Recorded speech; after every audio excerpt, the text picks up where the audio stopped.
Ya, selamat malam semuanya. Assalamualaikum warahmatullahi wabarakatuh. Salam sehat, Waalaikumsalam salam warahmatullahi sejahtera untuk wabarakatuh. kita semua. Salam. Alhamdulillahirrahmanirrahim. Pada kesempatan yang berbahagia ini kita bisa virtual meeting dengan kondisi sehat. Jika ada yang sakit di antara kita, mungkin saudara kita, sahabat kita, maka kita doakan semoga sembuh. Amin, amin, ya rabbal alamin. Pada malming bareng gitu ya, mabar bareng ketiga ini, masih memperingati Hari Anak gitu ya. Karena persoalan anak itu menjadi bagian dari kehidupan kita gitu ya, bagi kita yang berkeluarga ataupun kita dulu pernah menjadi anak gitu ya. Nah, Hari Anak ini terkait dengan isu lingkungan, maka topik yang kami usulkan adalah bagaimana cinta lingkungan gitu ya. Kebetulan saya dari Yayasan Kreativitas Membangun Indonesia bermitra dengan Yayasan Katulistiwa Yusar dan Lingkungan itu sejak 2019 sudah berkolaborasi untuk membuat kegiatan. Waktu itu 2019 itu Basic Life Support. Di situ saya kenal Mbak Azlin, Mbak Rina. Yes. Saya kenal Mbak Azlin sama Kak Dian ya. Kak Dian Jadi Basic Life Support itu di Museum Bank Indonesia adalah kegiatan kolaborasi yang itu akhirnya menjadi satu berkelanjutan ya di WAG gitu ya. Nah, pada kesempatan ini ketuanya Katulistiwa belum datang, Mas Maulana. Nah, beliau memang lama di kegiatan pecinta alam waktu itu di Perbanas gitu ya.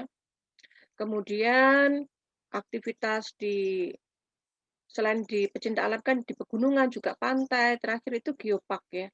Menggagas geopark di daerah Tulungagung gitu ya. Dan serentetan kemarin ngisi di Ubaya untuk masalah sungai kalau nggak salah. Baik. Nah, kembali lagi ke tema Hari Anak ya. Maka terkait dengan bagaimana mencintai lingkungan gitu ya. Bagaimana mencintai semesta alam ini itu bisa ditumbuhkan sejak kecil. Nah, best practice kita malam ini hadir adalah Mbak Rina. Beliau adalah pelatih pembina pramuka. Wah, ini lebih tinggi dari pembina ini. Nah, maka Mbak Rina kan banyak cerita ya bagaimana sepak terjangnya, bagaimana mungkin kurikulum gitu ya atau metode gitu ya. Metodenya yang diberikan ke pramuka itu apa sih gitu ya. Meskipun kita adalah anak-anak pramuka di waktu SD ya, tapi kita perlu refresh kembali bahkan sampai pramuka yang sudah remaja ya, itu punya program apa sih untuk peduli pada lingkungan. Lalu narasumber kedua adalah Mbak Dewi Mayangsari, beliau dosen di Universitas Trunojoyo Madura, beliau psikolog pendidikan dan perkembangan. Nah, itu akan punya satu sudut pandang baru tentang bagaimana menumbuhkan kecintaan lingkungan pada anak ya dari perspektif multiple intelligence, kecerdasan naturalistik, dan mungkin nanti ada tambahan yang cukup akan memberi kita wawasan untuk melengkapi, untuk saling di sini ya, untuk diskusi ya, bagaimana nanti kita punya satu frame ya, punya frame yang akan kita tumbuhkan ya pada warga kita, pada relasi kita yang lebih luas pada masyarakat agar sejak kecil itu sudah mulai ditumbuhkan lalu diaktifasi gitu ya. Kalau di pramuka itu sudah diaktifkan gitu ya. Lalu bagaimana nanti peran orang tua dan sebagainya akan menjadi catatan penting kita dalam sesi 2 jam ini ya. Ini sudah 7.32 maka mungkin hanya 90 menit ya sampai jam 9. Mbak Rina bisa sharing sekitar 20 menit, kemudian disambung oleh Mbak Mayang 20 menit, setelah itu kita tanya jawab. Begitu? Silakan Mbak Rina duluan ya. Sudah nggih. Assalamualaikum warahmatullahi wabarakatuh. Salam pramuka. Salam warahmatullahi wabarakatuh. Salam pramuka. Siaga. Baik. Iya. Bapak Ibu semua, kakak-kakak yang sudah tergabung, kesempatan yang luar biasa bagi saya Saya Rina dari ujung selatan baratnya Jawa Timur begitu. Berkesempatan untuk bersama-sama membahas sebenarnya. Jadi bukan istilahnya memberikan materi atau apa, tetapi sebenarnya sama-sama untuk membahas bagaimana lingkungan, kepedulian lingkungan ini bisa sama-sama kita maksimalkan begitu. Dari sudut pandang kepramukaan, beberapa hal akan saya sampaikan pada kesempatan malam hari ini. Sebelumnya terima kasih yang sebesar-besarnya saya sampaikan kepada, ini saya panggil kakak enggak apa-apa nggih? Dengan senang hati. Iya. Sebentar, saya cek dulu. Kakak Sofi yang kemarin menghubungi, informasinya sebenarnya awal dari Kak Dian. Kemudian saya sampaikan bahwa oke, siap malam minggu, bermalam minggu bersama dengan Yayasan Katulistiwa dan Yayasan Kreativitas Membangun se-Indonesia. Ini cuma perkenalan saja, saya skip saja karena waktunya 20 menit. Kita maksimalkan untuk berbincang-bincang nantinya. Untuk yang sama-sama dari Pacitan, ini tadi ada Kak Suyatin sama Kak Anita. Beliau berdua adalah senior saya. Kak Suyatin itu juga pelatih pembina pramuka di Kuartir Cabang Gerakan Pramuka Pacitan. Dan Kak Anita adalah penggiat lingkungan yang sangat luar biasa. Beliau sudah go nasional juga sebenarnya. Kemudian merintis beberapa aktivitas lingkungan juga di Kabupaten Pacitan. Nah, ini berangkat dari judul yang dimunculkan pada kesempatan malam hari ini, yaitu edukasi kepedulian lingkungan dari sudut pandang Gerakan Pramuka. Jadi sebenarnya dari sudut pandang kepramukaan ini ada dua hal, yaitu seorang pramuka berangkat melalui organisasinya, juga berangkat melalui individunya. Sebentar. Oke, untuk dari organisasi, Bapak, Ibu, Kakak semua dulunya juga sudah tidak asing dengan Dasa Dharma dan Trisatya. Di situ salah satunya adalah cinta alam dan kasih sayang sesama manusia begitu. Dari situ kemudian dijabarkan atau diaplikasikan, dipraktekkan secara langsung untuk mengedukasi, untuk membina para anggotanya melalui gugus depan. Kemudian juga melalui satuan karya. Kalau gugus depan itu lebih dikenal menginduk atau dikembangkan di sekolah, di pendidikan, baik negeri maupun swasta, baik jajaran SD, MI, SMP, MTS, atau SMA, SMK, MA begitu. Kemudian untuk satuan karya ini dibimbing langsung oleh dinas terkait.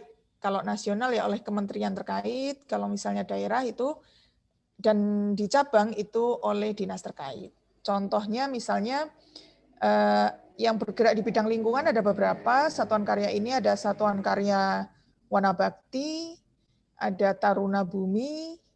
Kalau Wanabakti itu di bawahnya Kehutanan, kemudian Taruna Bumi itu di bawah Pertanian, dan sekarang ini bahkan ada Satuan Karya Kalpataru di bawah Lingkungan Hidup. Itu baik dinas maupun kementerian. Kemudian ada saat ini ada juga yang dikenal dengan satuan komunitas. Itu misalnya ada anak-anak muda yang tidak tergabung di sekolah, tidak tergabung di gugus depan, kemudian membentuk sebuah komunitas atau berasal dari hobi yang sama, pemikiran yang sama, itu bisa bergabung di satuan komunitas. Misalnya komunitas pecinta alam atau pecinta lingkungan itu juga bisa. Kemudian yang lebih besar lagi, kesemuanya itu tadi tergabung atau berdasarkan koordinir dari kuartir, baik cabang, daerah maupun nasional. Di dalam Trisatya Itu tadi salah satu yang saya sebutkan adalah dasar dharma yang kedua tadi ya, cinta alam dan kasih sayang sama manusia. Ini berangkat dari historisnya terlebih dahulu. Trisatya, kurang A ya tadi. Trisatya itu adalah janjinya seorang pramuka. Di situ juga menolong sesama hidup. Di poin yang ketiga, itu ada menolong sesama hidup dan ikut serta membangun masyarakat.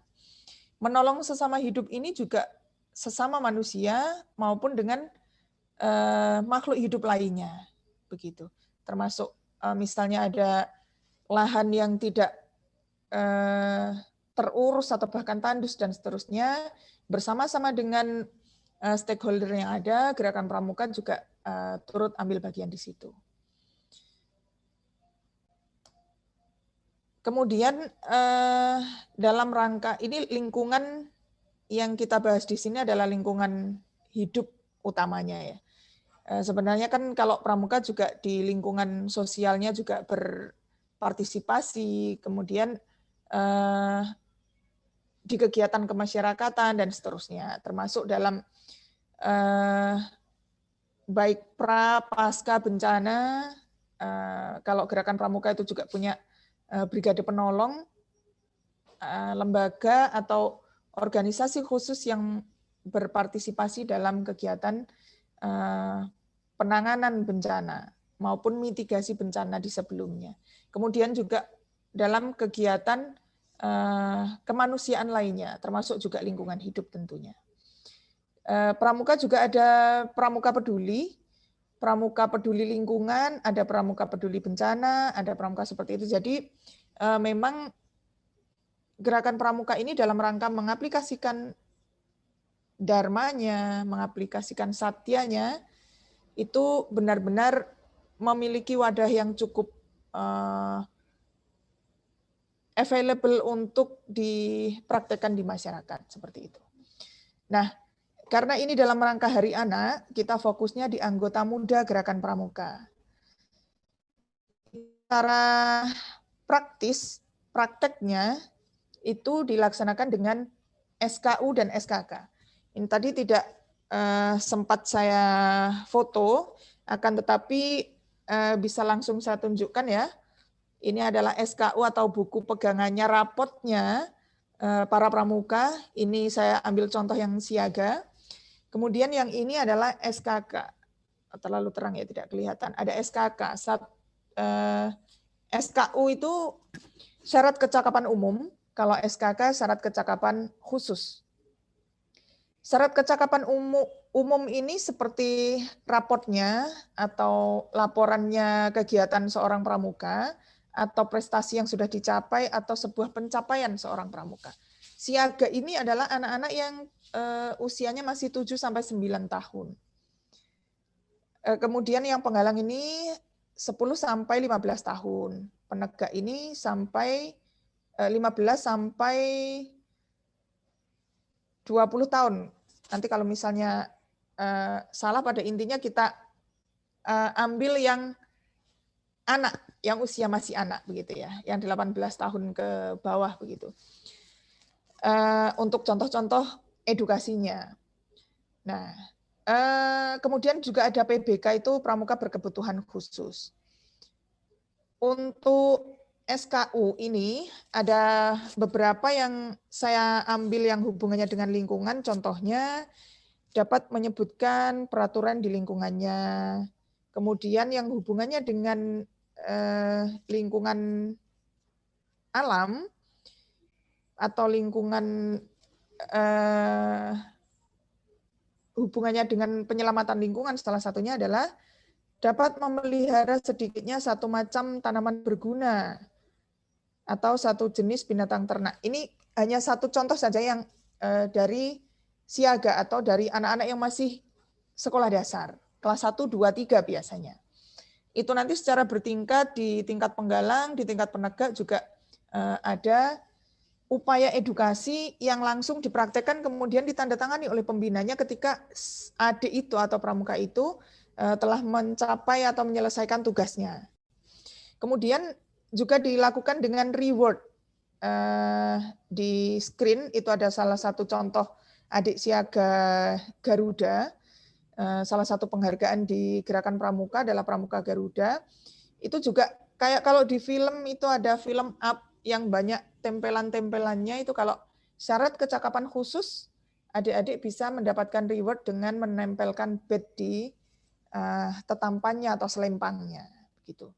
Jadi Pramuka ini memiliki semangat yang luar biasa untuk terus mengembangkan usahanya untuk berpartisipasi di kegiatan kemasyarakatan, baik itu lingkungan atau mungkin di banyak sekali kecakapan-kecakapan yang lainnya. Ini yang fokusnya kita bahas di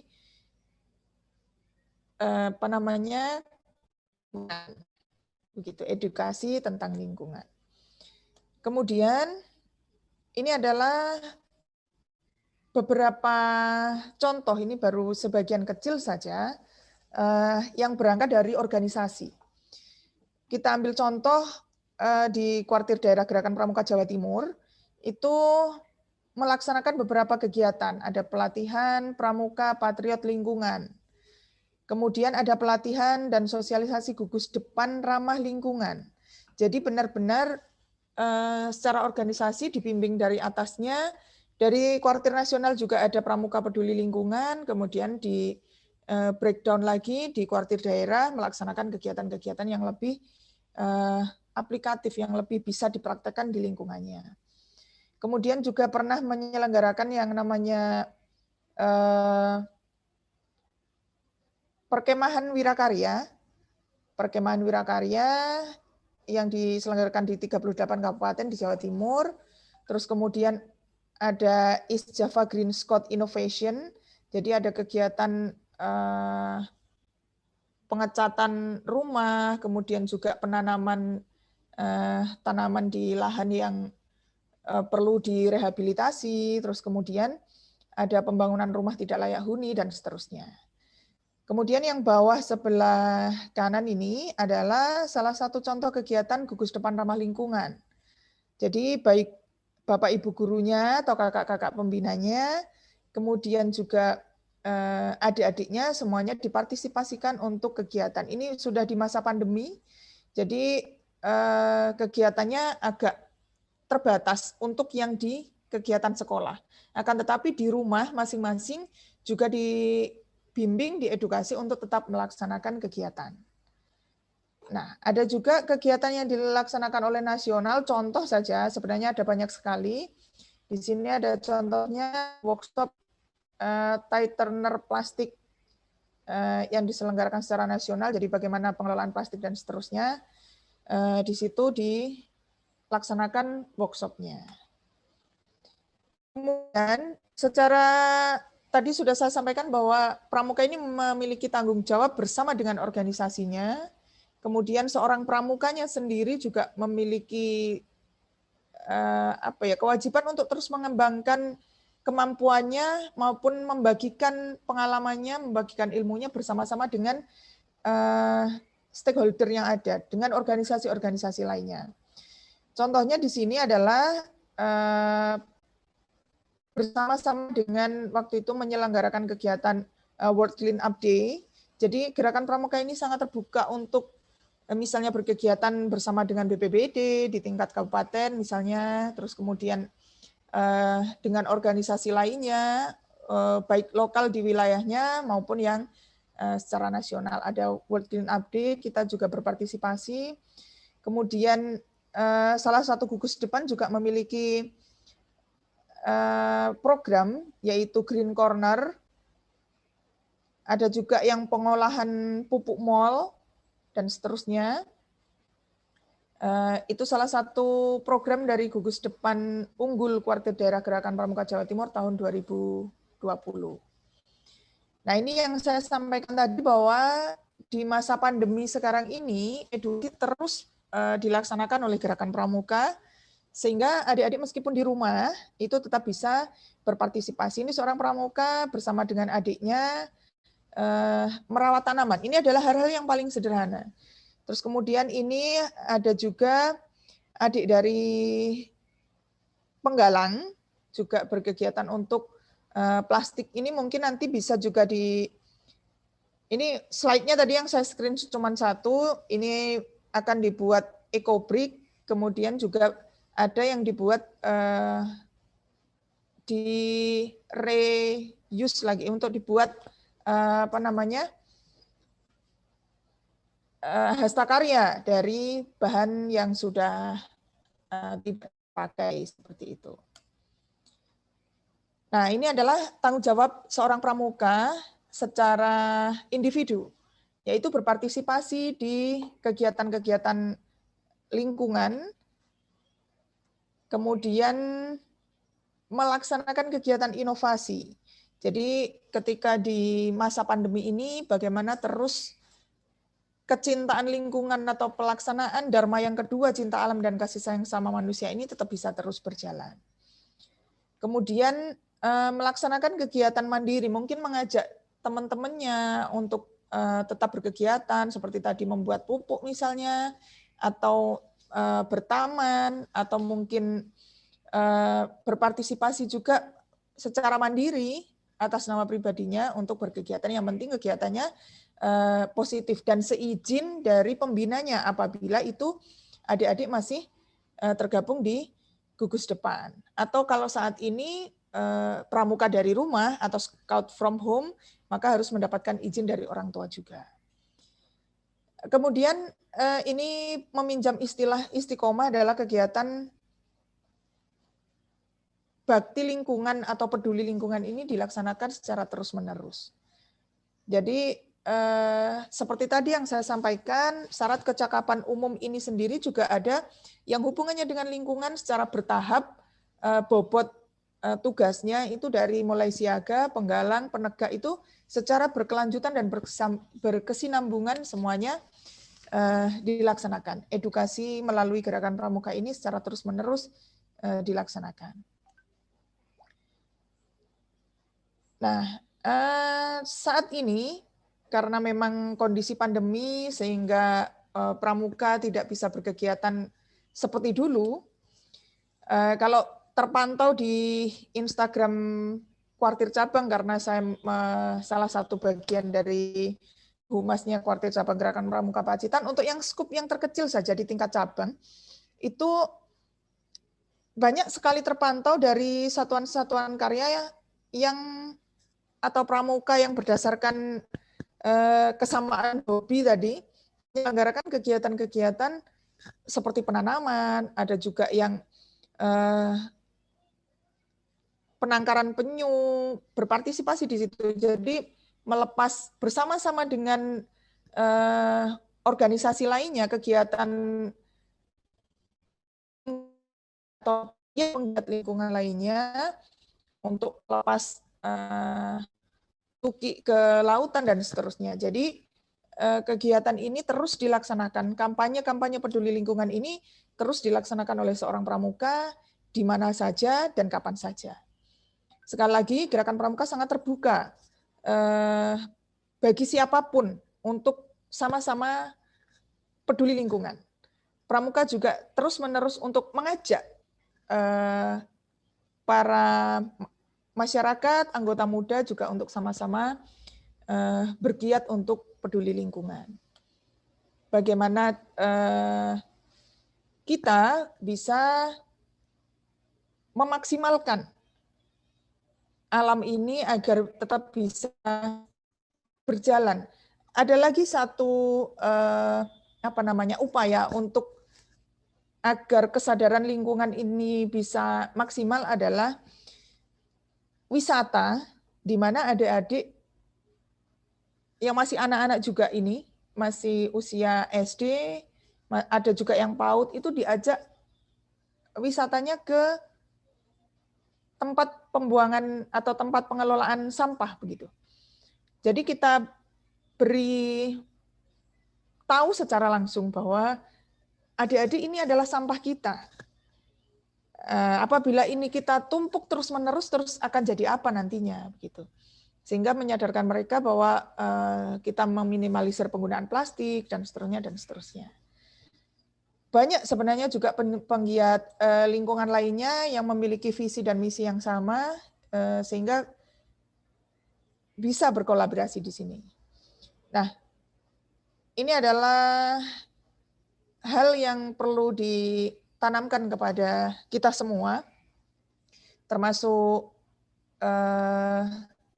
adik pramuka maupun masyarakat secara umum, adalah mempertahankan lingkungan adalah tugas kita semua. Tugas kita bersama. Jadi mari kita lakukan dengan riang gembira. Kalau riang gembira otomatis kita laksanakan dengan ikhlas begitu. Dan diharapkan bisa dilaksanakan secara terus-menerus. Dan penyelamatan lingkungan itu bukan menjadi beban bagi kita, tetapi menjadi kebutuhan bagi kita, seperti kita makan, kita umpamakan seperti itu.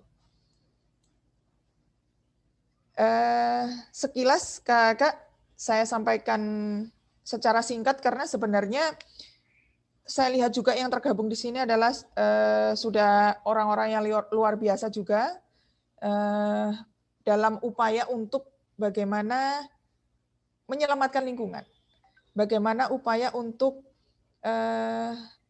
tetap lestari lingkungan kita, begitu. Jadi nanti Kak Sofi mungkin bisa kita maksimalkan nanti di pembahasan, di tanya jawab. Dari saya cukup. Pada intinya edukasi melalui gerakan pramuka dilaksanakan secara terus-menerus, mulai dari siaga, penggalang, penegak, dengan porsi yang disesuaikan dari hal-hal yang paling sederhana, kemudian juga berkolaborasi dengan organisasi-organisasi lainnya, terbuka kita untuk bekerja sama dengan penggiat lingkungan lainnya, dan kita juga tetap terus berusaha, berupaya untuk bersama-sama dengan seluruh lapisan masyarakat untuk berkegiatan penyelamatan lingkungan. Demikian Kak Sofi, sementara dari saya. Sangat menarik ya, Kak Rina. Saya jadi ingat kegiatan pramuka waktu saya SD gitu ya. Oh iya. Atau kegiatan anak-anak saya. Iya, ini juga sebenarnya contohnya lebih banyak lagi dari kabupaten-kabupaten lain, dari daerah-daerah lain sebenarnya, tapi ini cuma saya ambil saja beberapa begitu. Iya, dan kekinian sekarang itu sampai ke wisata atau bikin film, ya toh kemarin yang ditunjukkan video, betul. oleh Kak Azlin itu videonya Kak Rizang itu ya. Jadi pramuka sudah sampai mengikuti era industri 4.0 gitu ya. Jadi bikin konten video gitu ya, untuk mengenalkan lingkungan gitu ya, mengenalkan wisata alam gitu ya. Nah ini betul. sungguh suatu hal yang menarik ya, gitu. Dan ini langsung dengan eco healingnya. Oh gitu ya, eco healing. Iya. Ya, mungkin karena pandemi stres kemudian harus di-healing kembali ke alam ya. Betul. Ya, jadi kalau mendengar pramuka gitu ya, mendengar kata pramuka itu kita sudah salut luar biasa lah gitu ya. Karena ini sudah jadi role model ya, best practice untuk kegiatan sosial pertama, kedua untuk tadi kecintaan alam gitu ya, kecintaan lingkungan ya. Dan sekarang kegiatan kemanusiaan semakin menjadi satu perhatian khusus ya soal pandemi ini ya. Baik, jadi ini kegiatan pramuka tadi oleh Kak Rina sudah dipaparkan ya, mengingat kita kembali gitu ya, merefresh kita kembali bahwa memang baru pramuka saat itu baru pramuka yang sudah dilembagakan oleh negara loh, oleh pemerintah gitu ya. Ini lembaga padahal bukan yayasan juga, bukan organisasi hukum ya, tapi dilembagakan oleh pemerintah gitu ya untuk mulai tahun 61 dengan keputusan itu jadi ekskul ya. Kalau sekarang di sekolah anak saya jadi ekskul, kalau dulu kan masuk di pelajaran loh itu. Nah, jadi ini kembali lagi membahas itu ya. Jadi gerakan pramuka itu sejak tahun 61 itu diresmikan dengan keputusan presiden. Kemudian seiring dengan berjalannya waktu ada revitalisasi gerakan pramuka juga di tahun 2006. Kemudian ada undang-undang gerakan Undang-Undang Republik Indonesia nomor 12 tahun 2010 tentang Gerakan Pramuka, itu undang-undang khusus tentang Gerakan Pramuka. Kemudian ada juga Permendikbud 63, Permendikbud nomor 63 tahun 2014 tentang ekstrakurikuler wajib. Ekstrakurikuler wajib yaitu Gerakan Pramuka. Jadi di setiap sekolah, bahkan kepala sekolahnya itu otomatis atau ex officio menjadi ketua majelis pembimbing gugus depan gitu Kakak. Gugus depan di sekolah itu ya? Iya, gugus depan di sekolah itu. Jadi perkembangannya memang pemerintah ini benar-benar inginnya sebenarnya memaksimalkan peran sertanya Gerakan Pramuka ini gitu baik di masyarakat maupun di dunia pendidikan. Baik.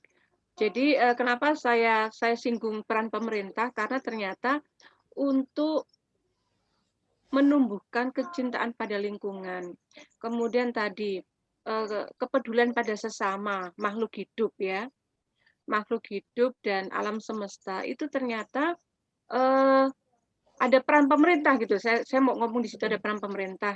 Kemudian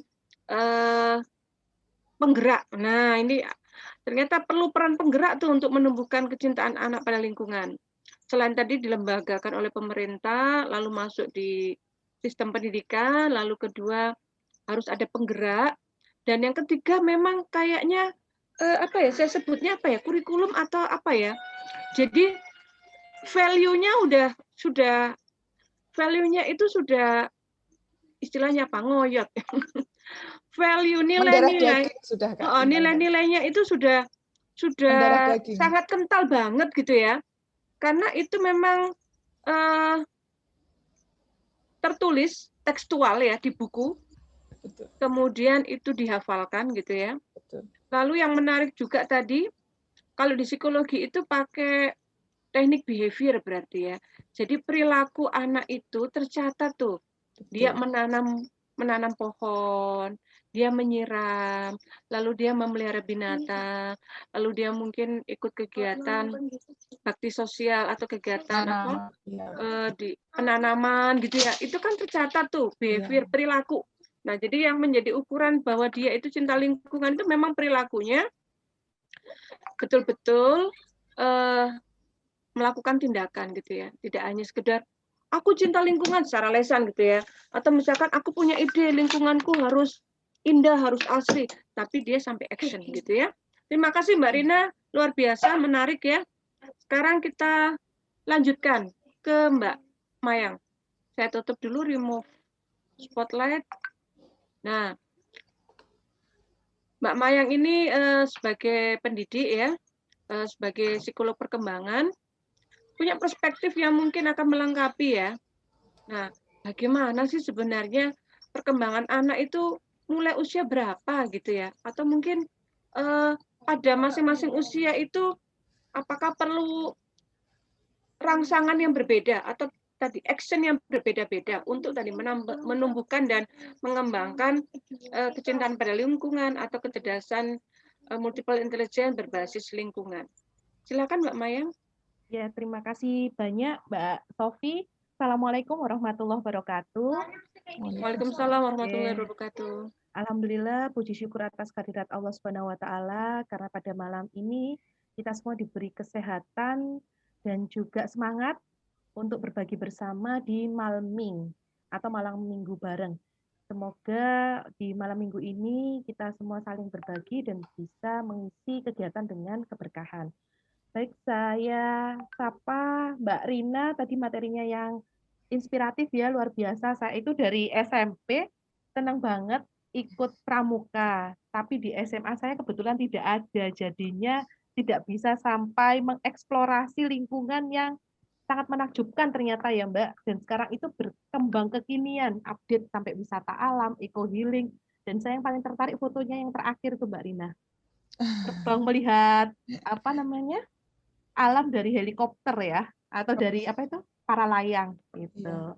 Nah, di sini juga sudah banyak kakak-kakak dan bapak ibu senior-senior saya ucapkan selamat malam, selamat bergabung. Saya izin sharing terkait dengan perspektif dari psikologi.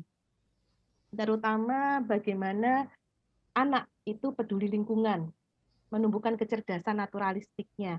Saya sepakat dengan Mbak Rina ya, sebenarnya kunci utama kalau untuk peduli lingkungan ya ikut kegiatan pramuka, mulai dari SD, SMP, SMA, bahkan di kuliah ada. Nah, tapi bagaimana ketika itu sudah mulai dari orang tua, dari keluarga, dari rumah, bagaimana menstimulasi anak supaya lebih peka dan peduli karena setiap anak kan ada masanya. Jadi kurang lebih nanti saya akan men-sharingkan tentang bagaimana kondisi anak, terutama perkembangannya, kenapa penting peduli lingkungan itu, kemudian kecerdasan naturalistik itu ciri-cirinya seperti apa, dan bagaimana menumbuhkan kecerdasan naturalistik mulai dari rumah dan mulai dari anak, terutama anak usia dini. Nah, ini terkait dengan tahap perkembangan yang secara umum saya rangkum mulai dari kognitif, ini Piase ya.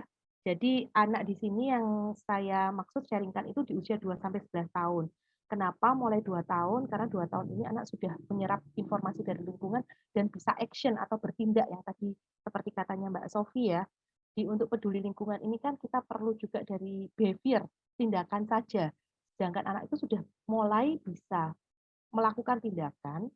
Nah, itu di usia 2 tahun. 0 sampai 2 bisa, tapi terkait fisik, motoriknya masih ada keterbatasan. Tandai dengan apa? Dari jalan. Gitu. Nah, tadi sharing kembali ke kognitif, untuk tahap ini ada praoperasional dan operasional konkret. Intinya di praoperasional itu anak masih belum bisa belajar sendiri tentang informasi, memilahnya, dan menjadikan itu suatu logika yang terkonsep. Jadi intinya, kalau ingin mengajarkan anak, ajak anak berkegiatan, ajak anak terlibat. Jadi anak itu supaya menyerap informasi, menyerap sesuatu, itu kita libatkan. Kemudian dari tahap operasional konkret di usia 7-11 tahun, anak ini mulai bisa belajar sesuatunya secara terorganisir. Dan mereka itu sudah mulai berpikir secara rasional logis. Kenapa kok begini? Kenapa kok begitu? Alasannya apa? Nah, ini nanti arahnya mengarahkan ke tindakan yang benar-benar itu ada alasannya secara logis, diterima, diaplikasikan, dan anak itu paham bahwa itu bermanfaat buat mereka. Contoh, misalnya yang peduli lingkungan itu menanam pohon. Kenapa kok mesti menanam pohon? Kan ribet Bapak IPA, ribet mulai dari kecil nunggu besarnya. Nah, itu kita bisa terangkan pohon itu ketika sudah besar menghasilkan apa? Oksigen. Oksigen itu berguna untuk siapa? Manusia dan sebagainya. Jadi kita sudah bisa mulai memberikan informasinya secara terorganisir dan rasional. Lalu di tahapan perkembangan sosial emosi anak, ini kurang lebihnya di 2-7 tahun, ini anak juga ada namanya tribal two. Jadi pengelolaan emosi ini ditandai dengan biasanya tantrum. Jadi kalau marah, suka meledak-ledak, kemudian masih belum bisa terkendali. Nah, anak ini mulai mengenal emosinya. Kenapa? Sudah mulai bisa ditanamkan kepedulian lingkungan, tapi dengan attachment. Attachment ini kedekatan. Siapa yang paling dekat dengan anak? Ibu dan bapak. Jadi kata kuncinya, mulai dari sini tahap perkembangan anak, kalau kita mau mendidik anak di usia ini, berarti yang dipahami adalah emosinya yang masih berubah-ubah, dan yang dekat dengan anak itu adalah kedua orang tua. Nah, kemudian di usia 7-11 kurang lebih ya, di kelas 1 sampai kelas 6, itu mereka mulai mengekspresikan emosi. Mereka bermain dengan sebaya dan juga berkelompok. Jadi sesuai ketika pramuka itu diajarkan secara berkelompok dan mulai SD. Nah, kenapa? Karena anak itu sudah mulai berinteraksi dengan yang lain. Mereka suka melakukan tindakan itu secara bersama-sama. Nah, ini sesuai juga dengan tahapan perkembangan sosial emosi anak. Kemudian kalau terkait dengan bahasa, anak-anak di usia 2-7 ya, awalnya di 0-2 itu mereka mengembangkan konsep child direct speech atau bahasa mereka itu diterima, didapat dari kedua orang tua. Mulai dari mengobrol pakai bahasa anak yang mungkin orang lain nggak tahu, berceloteh, kemudian ngomong bahasa yang, mohon maaf, misalkan ada anak berkata mampu, mampu. Nah, orang tuanya ngerti, mampu itu maksudnya mampus. Yang lain dibilang ngasih semangat, tapi ternyata mampu itu mampus. Nah, child direct speech ini ada yang positif dan negatif. Itu tergantung dari orang tua. Karena mereka menyerapnya dari itu. dari kedua orang tuanya atau yang sering berinteraksi dengan mereka. Juga bisa bercakap-cakap, kemudian mengobrolnya secara ekspresif. Ekspresif itu kalau suara lantang, keras, senang. Jadi kalau kita mau menanamkan kepedulian dari anak-anak yang usia dini, itu kita mengajaknya juga dengan cara yang ekspresif. Mereka juga punya keingintahuan yang tinggi, terutama kata. Misal, ada nama-nama hewan, nama pohon yang baru, pohon enau misalnya. Mereka kan nggak paham, tapi ketika diberitahu senang, apalagi langsung mereka diberitahu pohonnya yang besar. Nah, kemudian mereka juga mulai berkata dengan kreatif. Misalnya mereka enau di pohon atau pohon enau di bolak-balik sendiri. Mereka masih menganggap itu hal yang ya lucu, wajar lah di usia mereka.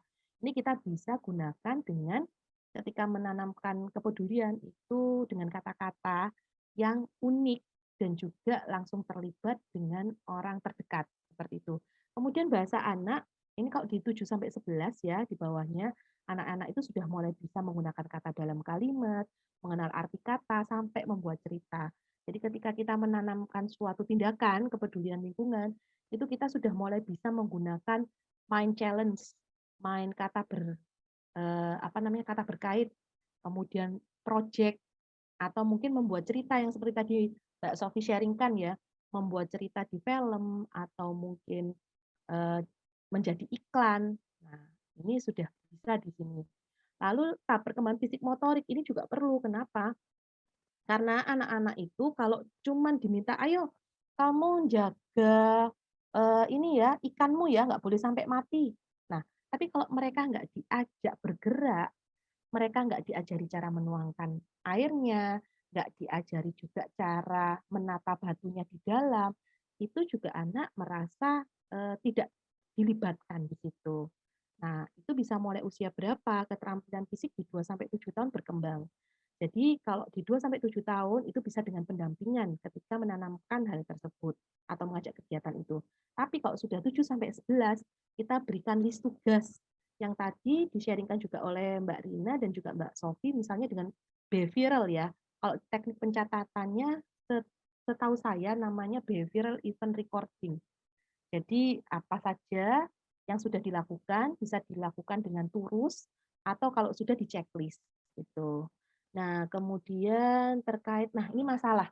Ini masalah sebenarnya banyak yang terkait dengan lingkungan. Kalau saya baca-baca belasan. Tapi saya coba tanya dengan anak-anak usia 7 sampai 11, ternyata yang paling mereka sering, apa sih masalah lingkungan itu? Banjir, yang sering mereka tahu. Dan banjir itu apa? Itu loh Bu, sungainya tercemar, terus polusi udara. Mereka tahunya itu dari asap pabrik yang mengepulkan polusi atau asap gitu. Menurut mereka baunya membuat sesak. Terus pernah lihat tanahnya itu loh Bu, waktu di TV itu ada ikan-ikan yang mati. Nah, kemudian mereka juga aware masalah kerusakan hutan. Oh ya, hutannya banyak terbakar. Jadi sebelum pandemi itu kan juga sedang marak ya hutan-hutan yang terbakar di luar pulau, khususnya di Kalimantan. Nah, masalah-masalah itu tadi, mereka itu sebenarnya sudah paham anak-anak itu dengan tahapan perkembangan yang mereka sebenarnya idealnya itu sudah mencapai tahapan-tahapan tersebut. Nah, lalu kita juga sambil mulai aware juga sebagai orang tua ya atau sebagai pendidik, kira-kira manfaatnya apa kalau kita ajarkan sejak dini. Saya termasuk orang yang menyesal karena kenapa? Saya sendiri itu tidak aware lingkungan dari kecil, tapi ketika saat ini kondisinya seperti ini membudayakan, membiasakan pola hidup yang bersih, sehat, dan juga peduli itu sulit. Tapi setelah tahu manfaatnya, akhirnya tergerak. Nah, supaya tergerak, kita apa sih pentingnya peduli lingkungan? Jelas mulai menanamkan sikap pedulinya. Ketika sudah tertanam sikap peduli itu, anak usia dini itu juga bisa menjaga kebersihan.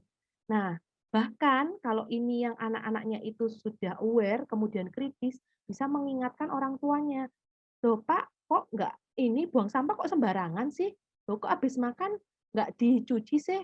Kok rumahnya kotor sih? Nah, itu anak-anak sudah mulai bisa berkomentar yang membuat kita sebagai orang tua ataupun orang yang lebih tua itu ikut menjaga kebersihan lingkungan. Nah, ketika sudah terbiasa seperti itu, pola hidup yang bersih dan sehat juga akan terbentuk. Dan yang paling penting mereka sadar dan mereka peka terhadap lingkungan sekitarnya. Kalau sudah peka terhadap diri sendiri, lingkungan sekitar, mereka itu bisa tertanam sikap saling tolong-menolong. Kenapa bisa tertanam seperti itu? Karena mereka bisa menumbuhkan istilahnya kebersihan. Kebersihan mereka buang sampah pada tempatnya. Oh iya, kalau sampah ini dibuang di tempat sampah, saudara saya, teman-teman saya, atau orang tua saya yang ada di rumah, main di rumah, itu nggak kepleset, jadi saya bisa bantu. Oh, kalau saya sudah bisa membantu, saya nggak ngapa-ngapain, anak-anak itu kan aktif ya, terus dia akan menawarkan juga bantuan karena sudah terbiasa bergerak dan sudah terbiasa melihat hal-hal itu bersih dan pada tempatnya. Kemudian kalau sudah tumbuh ke anak usia yang 7 sampai 11 tahun, mereka tuh sudah mulai bisa berpikir kritis. Apalagi kalau yang ikut pramuka, ikut kegiatan seperti tunas hijau dan lain-lain yang berkaitan dengan lingkungan, mereka itu sudah aware. Oh, lingkungan di sekitar kita itu sudah mulai rusak, tercemar. Apa yang bisa kita lakukan? Mulai dari recycle, reuse, atau mungkin apa namanya, menanam tanaman yang bisa berguna buat diri sendiri, toga, kemudian untuk lingkungan sekitar, dan lain-lain. Nah, ini mereka ke arah sana, dan yang lebih penting, anak-anak yang sudah memiliki seperti ini terlatih untuk memecahkan masalah lingkungan dengan kritis dan solutif. Karena mereka sudah terbiasa dari kecil. Nah, untuk kecerdasan naturalistiknya, sebenarnya ini secara teoritis seperti ini, aplikasinya mereka itu yang paling kelihatan yang saya briefing. Jadi saya amati di anak usia 2 sampai 3 tahun, mereka yang senang dengan hewan dan tumbuhan, itu kecerdasan naturalistiknya mulai dapat distimulasi dan dipupuk. Kemudian mereka biasanya itu lebih memilih kalau disuruh main, lebih senang main di luar rumah dan alam bebas. Misalnya kalau di paling mudahnya kalau ditanya, "Mau liburan kemana?" "Ke sawah, Pak, Bu." "Mau liburan kemana?" "Ke hutan, ke kebun, ke agrowisata." Nah, daripada mohon maaf mall atau mungkin ke tempat-tempat perbelanjaan yang tidak berkaitan dengan alam. Nah, kemudian yang biasanya itu bisa diamati, mereka itu peka perbedaan sama persamaan hewan sama tumbuhan yang ada di sekitarnya. Contohnya apa? Kebetulan saya sebagai ini ya pengajar untuk guru PAUD, itu biasanya juga ikut ke sekolah-sekolah mengamati proses magang ataupun proses kegiatan lapangan. Itu anak-anak yang memiliki kecerdasan naturalistik, mereka itu antusias tanya, Bu, Bunda, bedanya daunnya ini kok satunya warnanya hijau ya, satunya kok hijau kecoklatan, satunya kok kecil, satunya kok besar. Nah, itu mereka aware seperti itu. Atau tentang hewan, kenapa kok ada kambing sama domba, kok bulunya beda ya, kambingnya ini yang uwel-uwel, mereka bilang yang satunya mulus. Nah, itu mereka sudah mulai melihat kesenangan di sana, berpikir kritis, terus tahu perbedaan dan persamaannya itu seperti apa. Dan biasanya mereka itu punya ingatan yang baik yang terjadi di lingkungannya. Misalnya, oh iya, kemarin habis hujan. Kalau habis hujan itu biasanya ada pelangi. Pelanginya itu seperti ini loh Bunda, saya malah diberitahu. Nah, saya tuh takjub ya, ternyata pengamatan anak usia dini pun di usia TK yang waktu itu saya diberitahu. Di sana kan kalau di Bangkalan di tempat saya di sini itu dekat dengan sawah ya. Kalau di sawah itu hujan tuh kelihatan pelangi gitu. Nah, itu ditunjukkan, itu loh ada pelangi, warnanya itu loh ada merah, biru, kuning, merah, kuning, hijau, di langit yang biru atau apapun itu yang disebutkan. Nah, kemudian mereka tuh juga bisa sharing tentang fenomena alam. Habis ini tuh cuacanya gini, biasanya mau hujan Bunda, gitu. Terus mereka juga senang kalau diajak bermain dengan hal-hal terkait alam sekitar. Misalnya mereka itu suka mencium bau tanah, kemudian bau hujan, paling seneng tuh bau hujan. Jadi kalau habis hujan itu senangnya belajarnya tuh di dekat-dekat luar ruangan sebelum pandemi. "Ngapain kamu di situ?" Saya kira dia sedang bersedih, ternyata enggak, sedang menikmati bau hujan. Jadi, "Enak Bunda, bau apa? Parfum dah," saya gitu, "bukan, bau hujan." Nah, jadi ini beberapa ciri yang kelihatan berbeda ya dengan yang lain. Dan ternyata memang kalau kita lihat konsisten selama pembelajaran, anak-anak dengan kecerdasan naturalistik ini lebih peka terhadap alam. alam itu bisa berkaitan dengan fenomena alam, hewan maupun tumbuhan itu. Nah, kemudian cara menumbuhkannya seperti apa? Ini saya kaitkan dari perspektif psikologi, pendidikan, dan perkembangan. Nah, yang paling pas memang kalau untuk anak itu behavioristik atau dengan pendekatan perilaku. Pendekatan perilaku sendiri pada anak usia dini yang paling pas karena tadi itu mereka masih banyak bergantung ya, lekat dengan orang tua, itu adalah modeling atau memberikan contoh, percontohan. Jadi yang paling kelihatan, orang tua yang terbiasa hidup bersih dan peduli lingkungan, mereka itu juga akan dicontoh oleh anak-anaknya. Nah, contoh konkretnya adalah rumah dalam keadaan bersih, sampah dibuang pada tempatnya, tidak berserakan, kemudian ada hewan atau tumbuhan yang dipelihara dan diberi makan, kemudian disiram secara teratur, lalu menggunakan air seperlunya, kalau keran nggak dipakai dimatikan, listrik juga seperti itu, plastik juga seperti itu.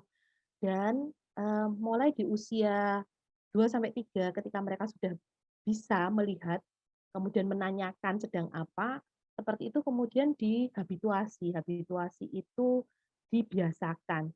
Kebiasaan belum tentu baik, tapi yang baik harus dibiasakan. Itu dulu yang saya masih teringat dari bapak saya. Jadi pembiasaan seperti itu mulai dari anak usia dini itu melekat, karena daya ingat mereka yang paling tajam itu ada di usia emas 2 sampai 6, kemudian berkembang dengan baik, informasi menyerap lebih optimal itu di usia 7 sampai 11 tahun. Maka itu kenapa SD itu lebih panjang ya daripada fase yang lain, yaitu 6 tahun. Karena ingatan mereka itu secara kognitif terserap optimal di usia-usia itu. Nah, apa yang paling simple sebenarnya bisa diajarkan? Membuang sampah pada tempatnya. Nah, di PAUD, di KB ataupun TK, ini sudah mulai. Misalnya, kalau mereka habis makan, ditaruh di tempat sampah. Habis meraut pensil, taruh di tempat sampah. Nah, kalau sudah ke sana, mereka juga bisa dibiasakan, ini mulai di TKB atau di kelas 1, kelas 2, mereka itu mulai membersihkan kamar. Mulai dari tempat tidur, dari hal yang terkecil dulu. Saya tadi sepakat juga dengan Mbak Rina, mulailah hal yang paling sederhana, terkecil, lakukan dengan bahagia. Nah, itu. Jadi bersih kamar dulu, kalau anak sudah bisa, kita berikan reward-rewardnya apa? Biasanya itu nggak mesti dengan benda. Sebenarnya dengan pujian pun itu bisa. Asalkan pujian itu lebih melekat ketika diberikan alasan pujian itu karena apa. Misalnya, wah Mayang ini ya luar biasa, atau Mayang jadi anak yang baik ya, hebat ya hari ini karena sudah bisa membersihkan tempat tidur sendiri gitu. Jadi cukup sekali pengulangannya, dan kalau itu sudah tertanam, dia senang kan, senang dipuji, nah itu akan dilakukan. Gitu. Terus kalau kamar sudah, itu mulai bisa diberikan tambahan penugasan yang lain, bergantung dengan tambahan usia, itu bisa dimulai di kelas 2 ataupun kelas 3. Misalnya membersihkan, membantu membersihkan kamarnya, kalau dia punya kamar sendiri, kemudian menyapu ruang tamu, atau membersihkan taman kalau punya. Nah, ini ketika dilakukan dengan baik di kelas 3 atau di usia 8 sampai 9 tahun ke atas, ketika anak itu mengikuti kegiatan di luar, misalnya ikut kegiatan pramuka dan lain-lain, anak itu sudah mulai bisa membiasakan diri dengan sikap-sikap kepedulian lingkungan dalam bentuk kelompok. Karena dari individunya sendiri mereka sudah terbiasa hidup dengan bersih. Nah, kalau dari project based learning itu lebih ke arah ketika anak ini melakukan kegiatan pembelajaran. Karena sekarang kegiatan pembelajarannya online ya, ini bisa juga dilakukan di rumah. Seperti mengajak berkemah, berkemah kalau misalkan ada taman, ada yang dekat kebun, sesuai dengan prokes ya, kita bisa mengajak berkemah di situ. Berkebun, nah berkebun itu ada, saya ini temukan di internet, tapi ini juga sudah dilakukan di beberapa siswa ya yang diajar oleh rekan-rekan guru, kemudian teman-teman saya juga melakukan ini ketika kids garden. Jadi satu anak itu diminta untuk membuat pot sendiri, menanam tanamannya sendiri, menyiramnya setiap hari. Nah, itu akan membuat anak juga lebih bertanggung jawab dan lebih senang terhadap lingkungan. Nah, selain ini hal yang lain merawat ikan ya. kenapa ketika saya coba tanya ke orang tua lebih simpel dan mereka memilih ikan, karena kalau kucing, atau hewan-hewan berbulu lainnya, itu secara kebersihan juga perlu perawatan ekstra, kemudian ada beberapa yang alergi. Sedangkan kalau ikan ini menurut beberapa orang itu lebih simpel, kemudian anak juga bisa dilatih motoriknya. Jadi ini cara menatanya seperti apa, memberi makan ikan seperti apa. Nah, itu sudah mulai bisa dibuat project. Ayo kita punya challenge, ayo kita melakukan kegiatan ini. Nah, kemudian bisa mengunjungi kebun binatang, taman bunga, tadi bermain ya di alam, di sawah, wisata alam, kemudian bereksperimen. Kalau pada anak-anak ini, mereka suka sekali bereksperimen, misalnya terkait tumbuhan. Kalau yang punya mikroskop atau mungkin daripada mikroskop itu kaca lup. Biasanya itu saya pakai kaca lup, kemudian dilihat bedanya apa ya daun ini sama ini, bentuknya apa ya. Selain tumbuhan misalnya pas nangkepnya dapat capung atau dapat cicak, misalnya di rumah ada cicak Bu, ada cicak, ayo kita coba pegang, kita lihat, amati. Cicak itu ada bunyinya enggak? Ada. Kok sudah ada bunyinya, bentuknya seperti apa? Kulitnya kasar atau halus? Nah, kalau kasar berarti gimana? Kalau halus gimana? Cara megangnya, memperlakukannya, makannya apa? Manfaatnya buat kita apa? Nah, itu kita sudah mulai bisa bercakap-cakap atau melakukan eksperimen, tapi yang jelas tidak menyakiti hewan atau tumbuhan tersebut.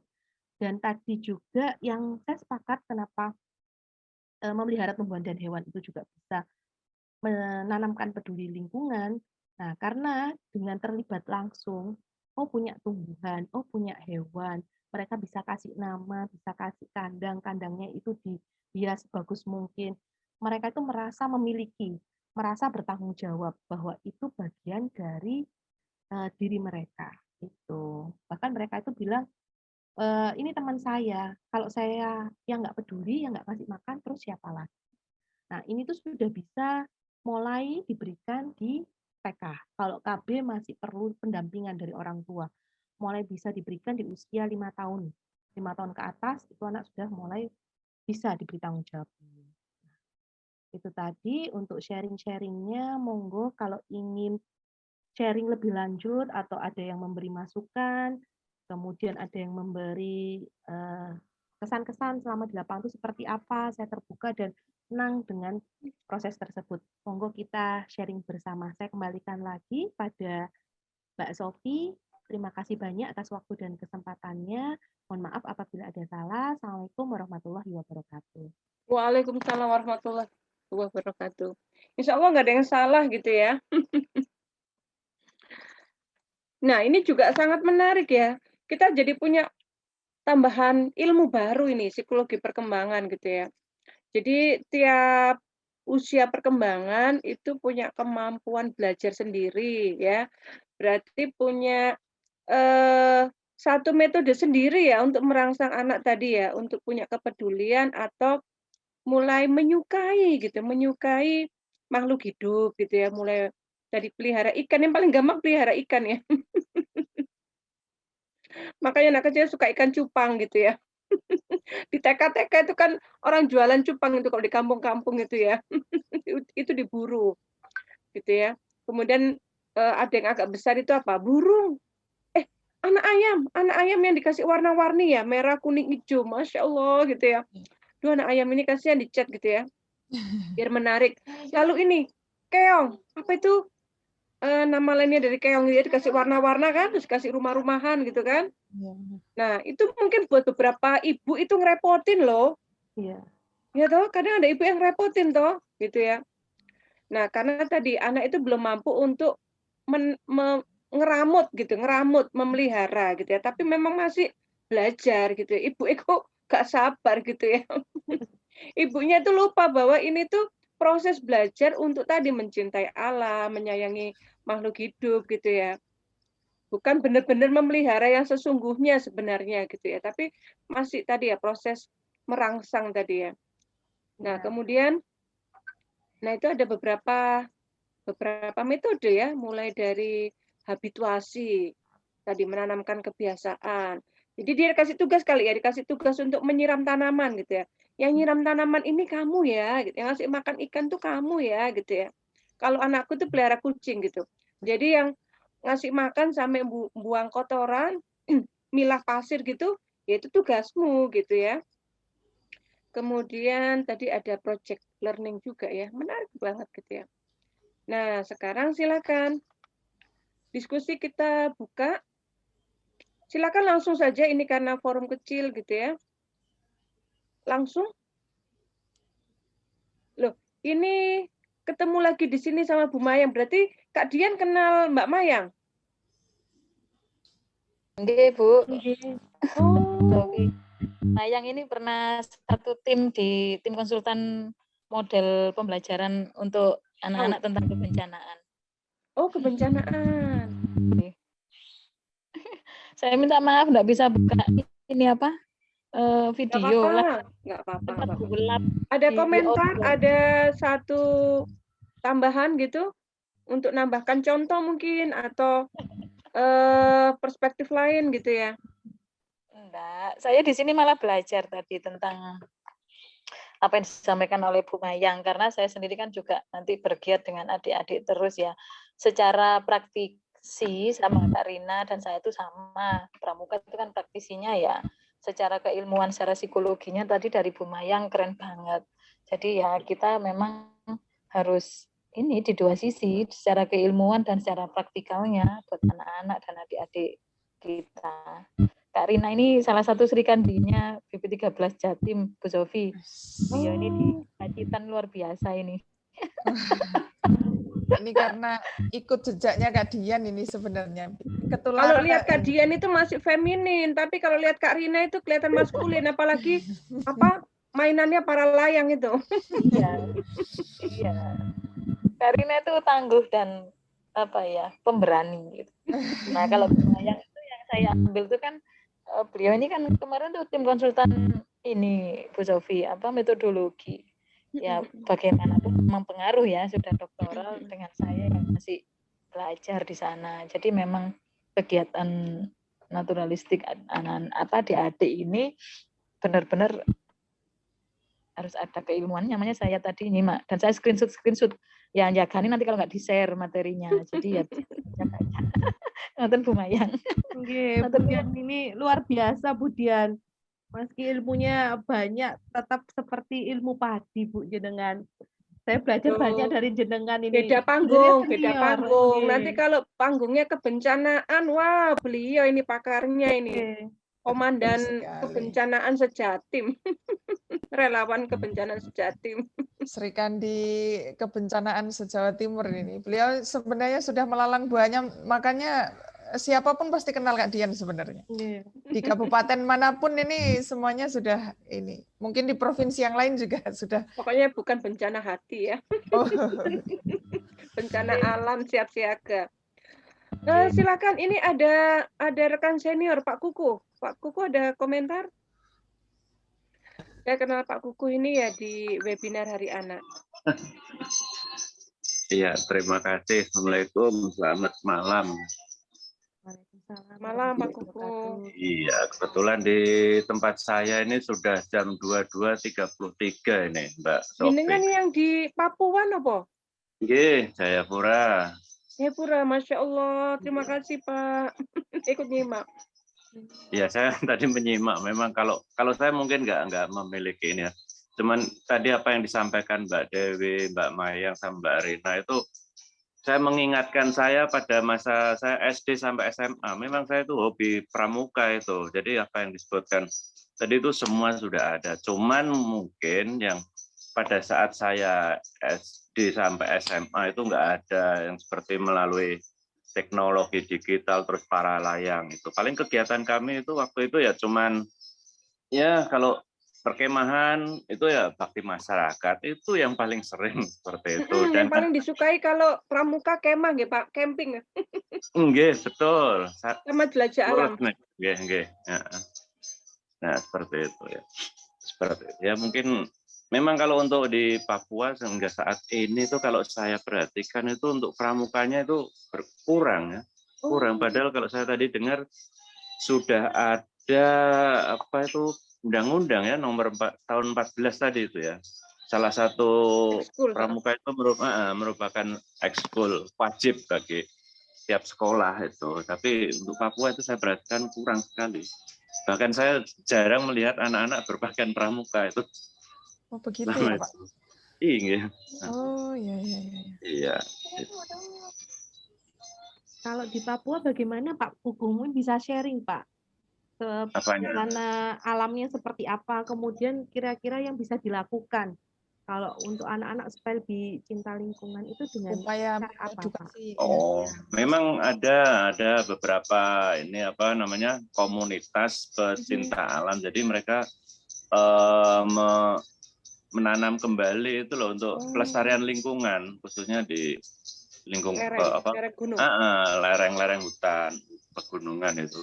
Ya, tapi meskipun seperti itu karena mereka ini di sini ya, bukan mereka di sini itu masih ada ini kebiasaan jika lama nggak terjadi hujan ya, nggak ada hujan, mereka membakar ya hutan itu.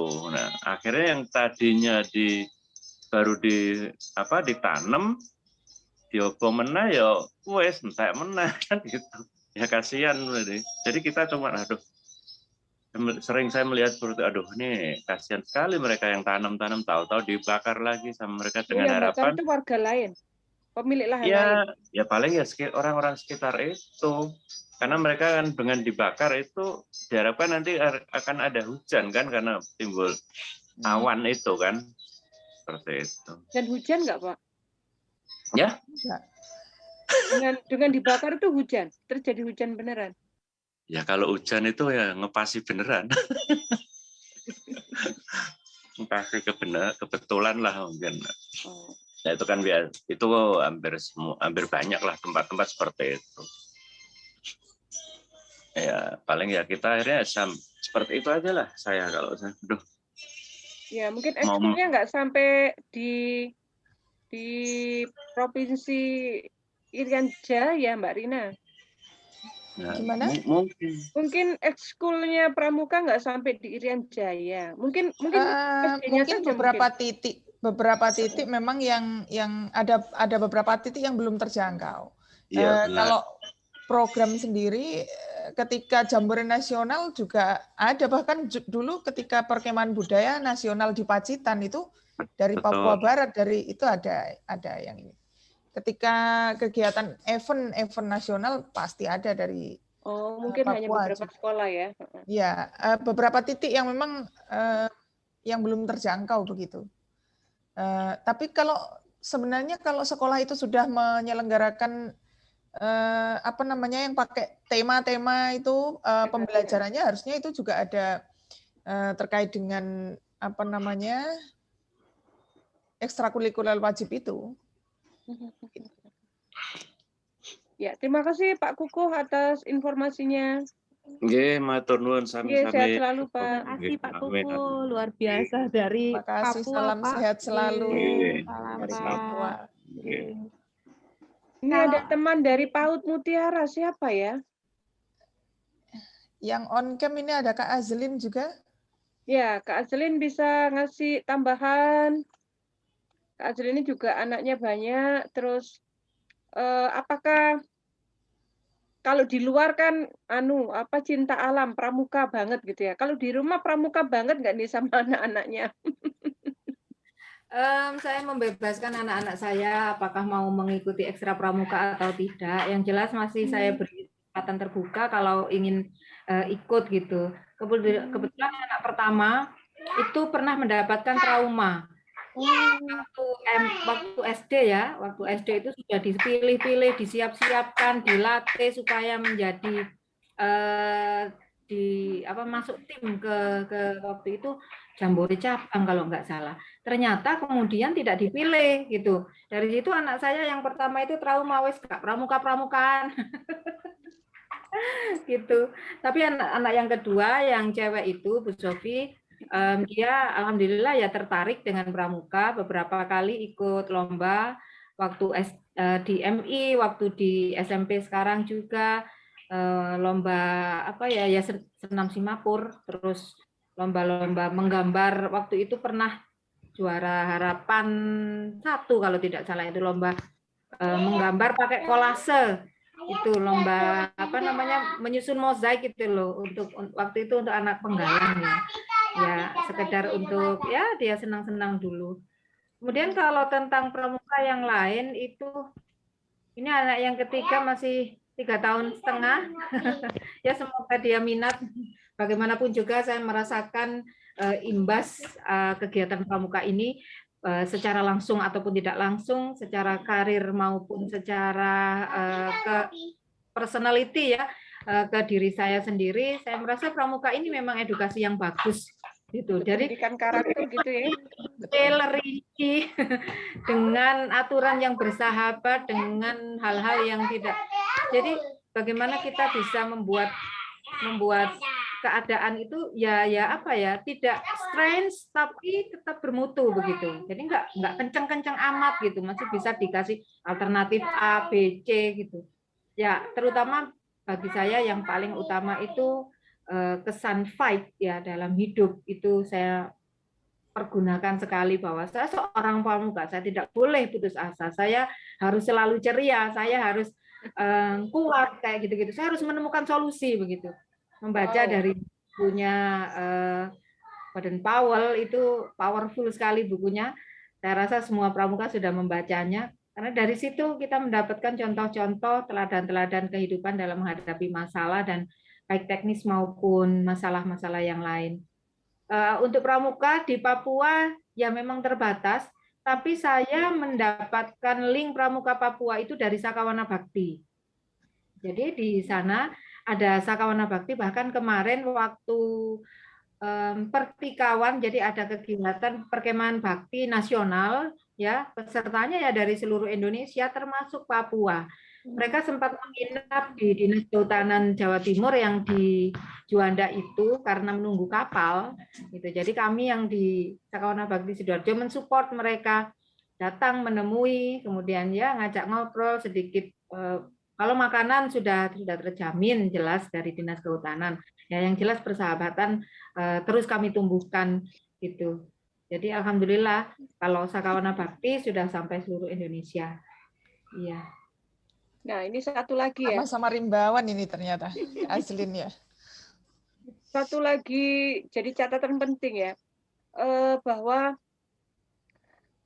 kontribusi pramuka untuk kecintaan pada lingkungan itu sampai afirmasi ya. Itu kita nyebutnya afirmasi, Mbak Aslin. Jadi afirmasi itu semacam self talk gitu ya, untuk penguatan ya. Penguatan tadi personality person ya, secara pribadi itu ada kata-kata positif tadi, aku harus kuat, aku harus tegar, aku harus bisa gitu ya. Nah, itu dari foundernya Pramuka sendiri ya. Iya, betul sekali. Iya, banyak quote-quote gitu, asik gitu dari beliau ini, termasuk bahwa pramuka itu tidak gampang terkejut dengan keadaan-keadaan yang baru. Dia akan mencari solusi atau menyetarakan ya intinya. Jadi adaptasi ya. Ya, tidak kemudian pramuka itu ada hal yang baru, misalnya ada kejadian yang terbuka ini. Tidak kemudian menjadi terkejut atau shock atau apa. Jadi intinya ya itu langsung masuk, adaptasi, seperti itu. Siap sedia pokoknya. Ya. Dengan segala kondisi siap sedia. Nah, itu untuk menghadapi pandemi kayaknya perlu moto itu ya. Betul. Betul. Siap sedia berubah ya, kondisi sudah normal lagi, maka harus adaptasi. Betul. Dan satu lagi Kakak yang menjadi sebuah catatan di pramuka ini, bagaimana mengeratkan agar mendidik juga adik-adiknya berani, kemudian jadi apa ya, biar konsultasinya atau komunikasinya itu lebih erat lagi. Kenapa ada kakak-kakak dan adik-adik, tidak bapak-bapak dan ibu-ibu. Jadi dengan siapapun tetap memanggilnya kakak, tetapi maksudnya menghormati yang lebih tua, akan tetapi dengan batasan yang masih dekat. Kalau kakak kan masih dekat.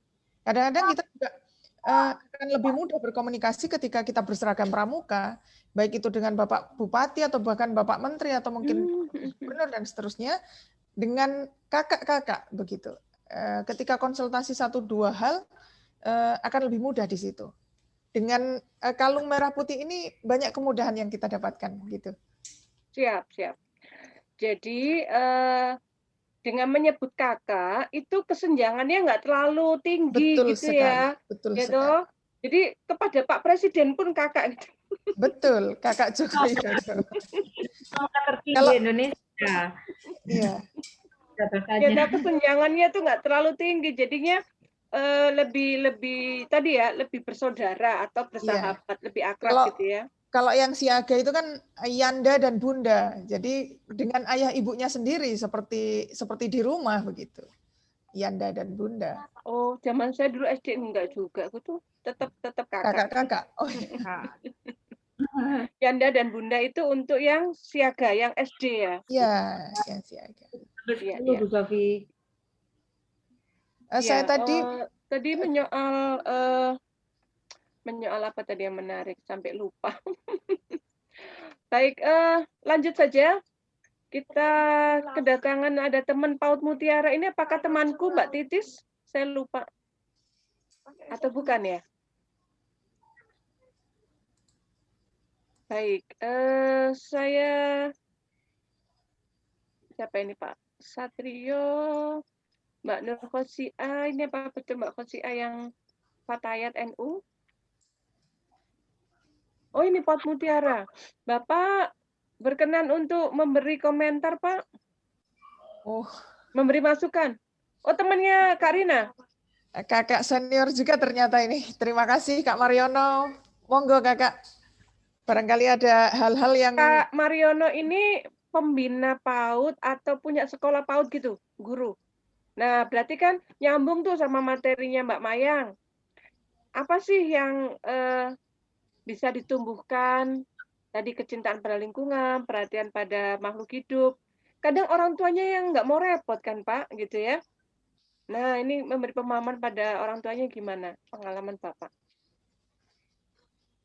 Bapak pengawas, monggo. Open mic-nya. Ya, di-unmute, Pak. Temanya Hari Anak Nasional. Nah, kami pasang nama atas nama PAUD Mutiara Bunda dari ibunya. Ternyata materinya adalah kepramukaan. Ya. Tadi kami terlambat untuk mengikuti paparan materi dari Bu Mayang ya. Jadi tidak begitu sinkron, tidak begitu tahu materi yang dipaparkan, tapi dalam pembicaraan yang berkembang di forum tanya jawab tentang ekstra pramuka yang dilaksanakan di Lembaga. Memang di masa pandemi kita juga mengalami kesulitan di dalam menerapkan ekstra pramuka dalam rangka tadi juga disinggung tentang ekstra pramuka itu sebagai ekstra wajib memang sesuai dengan Permendikbud ya nomor 81 itu bahwa pramuka merupakan ekskul wajib yang harus diterapkan di lembaga. Dalam rangka itu di masa pandemi COVID ini kita mengalami kesulitan. Bahkan Kak Rina ini mempunyai terobosan baru dalam rangka menerapkan ekstra pramuka pada masa pandemi. Ini yang disebut dengan apa Kak Rina kemarin? Scout from Home. Oh ya, Scout from Home. Ini sudah dilaksanakan kemarin di lembaga binaan saya di SD Integral, alhamdulillah. Ini salah satu contoh pemecahan masalah dari kebuntuan ketika kita mengimplementasikan ekstra pramuka di masa pandemi COVID. Padahal ekstra pramuka ini harus mempunyai nilai B di dalam rapot anak-anak. Kalau tidak B itu tidak naik kelas. Maka sangat penting sekali lah. Kesulitannya adalah bagaimana menerapkan pramuka di masa pandemi COVID. Banyak sekali yang disampaikan oleh Pusdikat atau Dikwacap tentang teknik-teknik, Kak Fatoni, Kak Rina, Ya, karena pramuka Memang itu betul tadi praktek implementasi baik, Pak. nilai-nilai, ya nilai-nilai di dalam kepramukaan yang diterapkan dalam cinta lingkungan dan sebagainya. Kalau kita kaitkan dengan kurikulum 2013, itu memang sesuai dengan KI 1, KI 2. Jadi nilai-nilai pramuka yang ada ini kalau digabungkan dengan KI 13, kurikulum 2013, ini masuk pada KI 1, KI 2. Kemudian bagaimana kita menanamkan sikap cinta lingkungan ya dengan sendirinya, kita menerapkan nilai-nilai kepada anak ini dalam praktek-praktek di lapangan, artinya di luar. Kemudian kasih sayang, bagaimana dengan lingkungan di sekitar. Ini contoh penerapan nilai-nilai pramuka dalam rangka menumbuhkan sikap anak untuk cinta lingkungan, cinta kasih sayang sesuai dengan kurikulum K13 yaitu KI 1, KI 2. Mungkin ini karena tadi materi dari Kak Mayang kami juga terlambat karena ada voli di Jepang ini, sehingga tidak mengikuti dari awal. Terima kasih waktu kami sampai berikan kepada Ibu Sofi, monggo nanti mungkin bisa disambung lagi. Ya, terima kasih Pak Margono, nggih. Salam kenal Pak. Ya, Pak Mariono, Bu. Pak Mariono. Nah, ini ada materi sudah di-share Bu Mayang, Wapri saya. Sebentar saya download dulu. Ya, tadi materi Bu Mayang itu perspektif psikologi perkembangan, Pak. Jadi anak itu pada usia-usia tertentu itu psikologinya bagaimana, lalu kita bisa menstimulasi dengan cara apa, begitu ya. Baik. Siapa lagi yang bisa saya undang untuk memberikan komentar? Mas Jadid. Nah, Mas Jadid ini partner saya di pendampingan psikologi pasien COVID ya. Beliau itu penggerak pramuka ternyata di ITS. Belum. Akhirnya. Nah, Mas Jadid kalau boleh sharing gitu ya. Dikaitkan dengan kebencanaan gitu. Peran pramuka itu seberapa strategis atau seberapa penting gitu ya. Kalau di Mas Jadid ini kan di ITS ya. Kalau di ITS sendiri apakah pramukanya bergerak gitu? Atau secara personal aja, bukan secara apa? Squadnya, bukan secara apa? Kelompoknya gitu. Ya. Nah, bisa sharing. Ya, pramuka kan organisasi yang tua ya, 61 kan ya, dan sudah paling established lah kalau menurut saya, dan semua program-programnya tertata rapi sekali, sama tadi ada SKU, ada SKK, ada jenjang-jenjangnya, tahapan-tahapannya. Sejak dahulu ya pramuka sudah banyak mengisi hampir seluruh aktivitas kemanusiaan, aktivitas apa saja ya, kebencanaan dan sebagainya.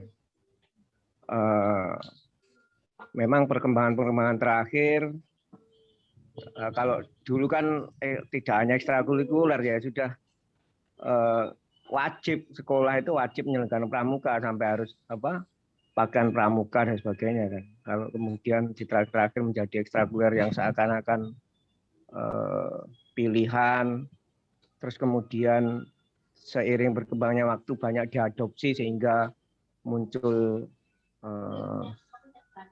yang mirip-mirip pramuka dan sebagainya, yaitu naluriah.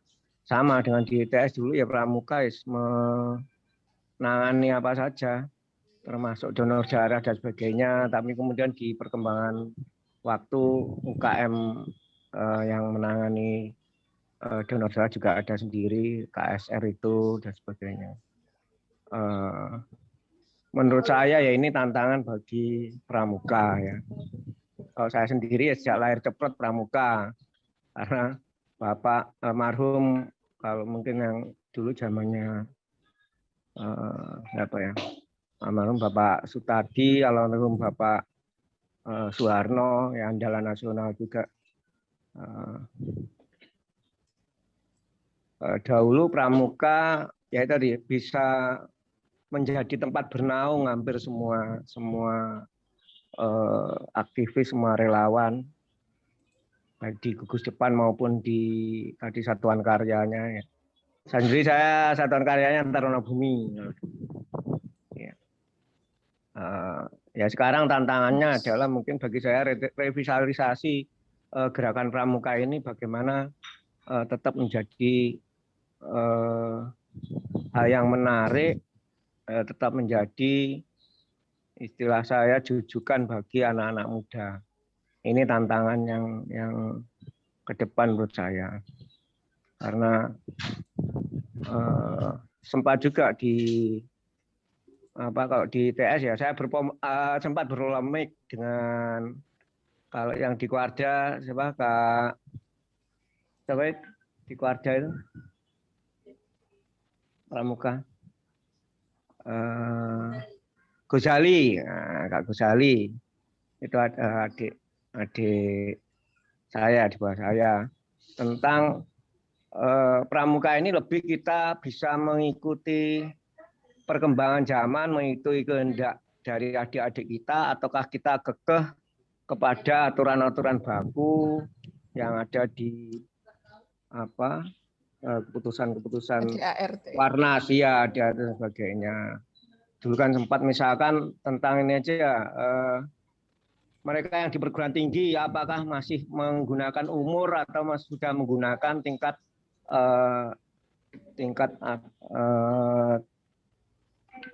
pendidikan mereka. Kan kalau secara umur kebanyakan masih penegak, padahal secara kapasitas pandega. Itu kan juga diskursus yang menarik menurut saya, bahwa pertimbangan-pertimbangan umur dalam penentuan itu kan adalah pertimbangan umum.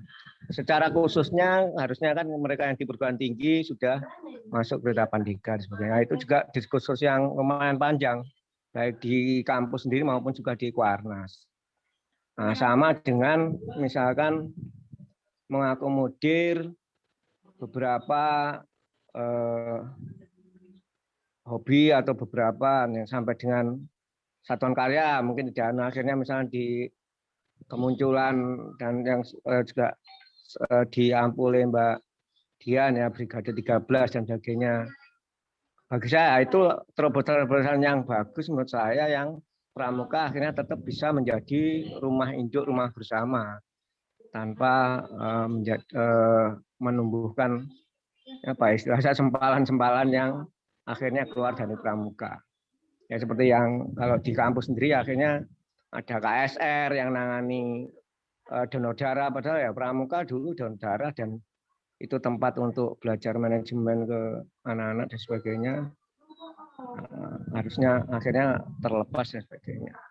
Termasuk kepecinta alaman ya, pramuka lebih banyak sekali yang dian. Tapi di beberapa tempat kan akhirnya ada grup pecinta alam dan sebagainya yang sebenarnya seperti itu bisa diakomodir oleh pramuka.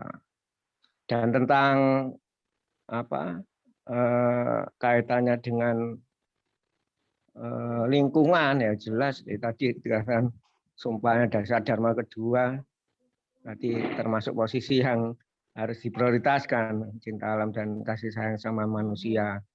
Itu kalau di pramuka ya ada betul tadi secara sistematika tadi psikologis bahwa memberikan pengalaman terkendali kepada adik-adik mulai dari siaga, penggalang, penegak, pandega itu sudah tertata rapi termasuk dengan tanda kecakapan khususnya. Jadi kalau pramuka sebenarnya sudah lengkap, tinggal bagaimana mengaktualisasikan lagi, merefresh kembali sehingga bisa menjadi daya tarik lagi. Termasuk tadi misalkan yang saya pun juga dulu Jambore Nasional 81, masih ingat juga akhirnya bisa berangkat ke Cibubur. Nah tadi misalkan tentang ada yang sampai patah arang ya, sudah dipersiapkan terus nggak jadi berangkat dan sebagainya. Nah itu sebenarnya kan juga menjadi perhatian, harusnya dibuatkan aktivitas-aktivitas yang bisa menaungi mereka. Ya umum lah, sebuah event mesti ada persaingan atau ada seleksi dan sebagainya. Tapi kalau dulu kan mereka yang nggak bisa berangkat di nasional, ada juga Jambore yang di daerah dan sebagainya. Dan itulah yang menurut saya ya. Jambore ITA ya. Ikutan Jambore. ITA Jambore Nasional, ITA Jamnas. Iya. Ya dulu. Ya lah ada, makanya itu kan itu menurut saya adalah terobosan yang bagus untuk akhirnya tetap membuat bagaimana mereka bisa bergembira, itu kan yang juga menjadi dasar. Iya. Dan ya itulah tantangan monggo kakak-kakak pembina ini, tantangan kita adalah itu. Bagaimana kita bisa meng-create lagi banyak aktivitas yang bisa menarik mereka. Kalau saya berpedoman pada bahwa organisasi itu hanyalah alat, artinya alat bantu untuk mencapai sebuah tujuan. Organisasi bukan saklek, aturan-aturan harus begini-begini. Nah, nanti kita terjebak di aturannya, lupa kepada tujuannya. Nah, terhadap lingkungan sendiri saya sangat sepakat, sama dengan kemarin diskusi dengan teman-teman Katulistiwa dan sebagainya. Isu ini tetap harusnya menjadi hal yang menarik karena perkembangan bagaimana kita belum tentang nantinya krisis oksigen, krisis air dan sebagainya. Ini kan tantangan yang sudah di depan mata, krisis pangan dan sebagainya. Nah, ini kalau tidak segera menjadi perhatian, akan nantinya akan menjadi problem yang cukup besar. Dan saya yakin Mbak Sofi, pramuka itu adalah gerakan. Ya, artinya pemahaman gerakan ya tentunya itu tidak akan sustainable, akan terus-menerus, tidak akan pernah berhenti. Dan jelas mereka yang mendedikasikan di pramuka adalah para penggerak-penggerak, para aktivis-aktivis, dan begitu begini ketemu dengan wah ini pramuka saya sudah tidak meragukan lagi. Nyenah-nyenah ini dedikasi, kesetiaan, kerelawanan, rasa gembira dalam menjalankan setiap aktivitas itu sudah inherent dalam masing-masing anggota pramuka yang sudah disumpah dengan dasar dharmanya. Demikian dari saya. Jadi memang tantangan ke depan ini lingkungan hidup ya harus digarap, dan itu tadi Pak apa melibatkan banyak kelompok, banyak orang akan lebih bagus. Berarti kan akan ada pembagian beban, pembagian tugas yang makin meringankan untuk tujuan kita bersama. Ya, karena pramuka itu yang tadi dikatakan adalah pionir ya, paling tua gitu ya. Pramuka ini organisasi paling tua untuk kegiatan ya karakter, ya lingkungan, ya kemanusiaan gitu ya. Akhirnya menginspirasi banyak kelompok-kelompok baru kan, ada Tunas Hijau, ada pecinta alam gitu ya. Kemudian kok jadi ngeri gitu ya.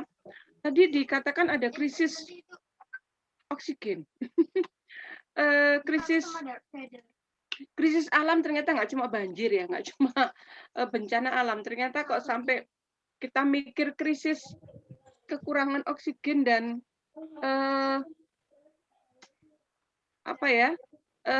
soal yang itu rasanya nggak mungkin, tapi mungkin itu terjadi ya, dan itu jadi satu keprihatinan ya, bahwa ternyata oksigen itu yang mestinya gratis jadi mahal. Ya, nambahin Mbak, gambaran dikit aja tentang air. Sekarang berapa banyak sumber-sumber air yang sudah mati? Di daerah masing-masing saja, ada banyak sekali. Kalau dulu kan mesti itu di kawasan hutan lindung atau apa, terus ditambah dengan ini angker, ini nggak boleh dipotong, ini gini-gini. Yang konteksnya sebenarnya adalah sumber air. Ya, sumber air yang konteksnya kalau pohon adalah besar itu sumber air ya. Ya, konteksnya kan itu sebenarnya kan kearifan lokal untuk menjaga agar lingkungan sumber air itu tetap ada. Faktanya sekarang ya sumber airnya banyak yang mati. Sehingga sekarang itu apa, siklus air itu kan makin cepat. Ya itu yang akhirnya terjadi banjir dan sebagainya itu kan karena siklus perjalanan air yang mulai dari laut naik menjadi awan hujan, naik ke gunung dan sebagainya. Nah, itu nantinya kan akan makin berdampak. Coba sekarang di daerah-daerah pertanian, di Madiun, di Nganjuk, itu kan kalau musim kemarau sudah akhirnya menggunakan diesel dan sebagainya untuk nambah air, itu kan sudah mulai nantinya anomali semakin lama ya akan semakin kekurangan air. Di sumber-sumber air sudah disedot oleh produsen-produsen air kemasan yang dulunya itu gratis harian, sekarang berubah berbayar dan sebagainya, dan itu makin tinggi. Kita belum merasakan, dan jangan sampai kayak di di beberapa tempat kan akhirnya menjadi gurun, menjadi kering dan sebagainya. Kalau tidak ada upaya untuk melestarikan itu ya akan makin sulit untuk kesiapan cadangan air yang oleh akar-akar pohon, oleh kawasan-kawasan hutan dan sebagainya. Ya, sekarang perubahan ya toh, gitu aja. Hutan kawasan-kawasan di desa makin banyak pembangunannya. Jadi kalau mau ambil air itu sampai dalam banget gitu kan, ya toh? Iya, gitu. Betul. Dulu sampai 30 meter, 50 meter, ya. Jauh banget gitu ya. Pakai sumur bor. Padahal dulu mungkin 10 meter sudah dapat air. Iya. Tempat kelahiran saya ya di Magetan, di daerah Takeran itu, kalau dulu kan sumber air semua ya sumur-sumur itu cuma semeter 2 meter. Sekarang ya udah sumur itu ya sekarang ya harus 15-20 meter. Nah, itu kan sudah. Itu Tuban tuh sampai 30 itu. Ya. Ya itu tantangan yang real, termasuk kan sumber makanan misalnya. Bagaimana mewujudkan revolusi hijau itu kan ya masih sulit. Kita makin banyak impor. Impor itu kelihatan awal-awal ada murah, ya lama-lama kita akan menjadi tergantung. Kalau sudah tergantung, kita tidak punya resource, dinaikkan harga berapapun kita akhirnya harus beli. Ya, problem-problem semacam ini yang harusnya menjadi PR bersama. Ya, sepakat ya. Sepakat bahwa pelestarian alam itu mikirnya jangka panjang gitu ya, dan bagaimana peran pramuka dan juga bagaimana sejak dini anak itu sudah mulai ditanamkan cinta lingkungan. Maka untuk menutup sesi malam ini, saya mohon Mbak Rina memberikan saran atau closing statement agar kita semakin bersemangat ya untuk tadi mencegah krisis-krisis yang akan terjadi di masa depan yang itu sekarang mulai memprihatinkan. Silakan Mbak Rina. Baik, terima kasih kakak-kakak semua. Pada intinya seperti yang tadi sudah saya sampaikan juga di slide-slide akhir di paparan saya, bahwa kepedulian lingkungan ini menjadi tanggung jawab kita bersama. Mari kita mulai dengan hal-hal yang sederhana. Kemudian sekali lagi sebagai seorang pramuka, baik itu saat ini karena pandemi bisa kita laksanakan di rumah saja atau di lingkungan sekitar, tetap kita harus bergerak, kita harus berbuat, kita harus berupaya untuk bersama-sama mengedukasi diri sendiri, mengedukasi lingkungan juga, bahwa menjaga lingkungan ini adalah sebuah kebutuhan. Kita makan adalah juga kebutuhan, jadi kita laksanakan dengan riang gembira. Begitu Kak Sofi, terima kasih semuanya. Mohon maaf atas segala kekurangan. Terima kasih Kak Rina, keren banget gitu ya. Materinya sudah saya share di kolom chat ya teman-teman, materinya Kak Mayang sama Kak Rina. Berikutnya Kak Mayang, Nah, Kak Mayan apa nih yang bisa dipesankan ya untuk kita semua ya, baik orang tua maupun secara pribadi ya, agar ini konsep pelestarian alam di mana krisis ya, krisis alam ini sudah mulai nampak sekarang. Nah, ini apa yang Kak Mayang bisa sampaikan. Terima kasih. Monggo. Terima kasih Kak Sofi. Baik, kepedulian lingkungan itu datangnya dari diri kita sendiri terlebih dahulu. Kita nantinya sebagai orang tua maupun pendidik itu yang memberikan contoh teladan supaya kepedulian pada lingkungan bisa terbentuk. Ketika kita sudah memberikan contoh teladan, upaya yang berikutnya bisa dilakukan adalah pembiasaan. Dengan membiasakan perilaku yang baik, perilaku yang peduli terhadap lingkungan berupa tindakan terukur dan tentunya dilakukan dengan konsisten. Itu semoga bisa bermanfaat bagi semuanya, diri sendiri maupun lingkungan. Jadi mari kita jaga bersama. Tuh, Kak Ya, Sofi. keren banget. Jadi aksinya mulai dari diri sendiri dulu gitu ya. Jadi kepedulian mulai dari diri sendiri kemudian ke anggota keluarga dan masyarakat. Insya Allah ini bermanfaat teman-teman. Kita foto bersama dulu. Terima kasih untuk kedua narsum ya yang menambah wawasan kita dan menyemangati kita dan merefresh kita kembali ya. Pesan-pesan alam, pesan-pesan dari kondisi lingkungan ini sudah menjadi keprihatinan kita dan tugas kita juga untuk menjaganya dan melestarikannya untuk anak cucu kita. Terima kasih atas perhatiannya, terima kasih sudah join. Semoga bermanfaat. Mohon maaf jika ada sesuatu kurang berkenan. Wassalamualaikum warahmatullahi wabarakatuh.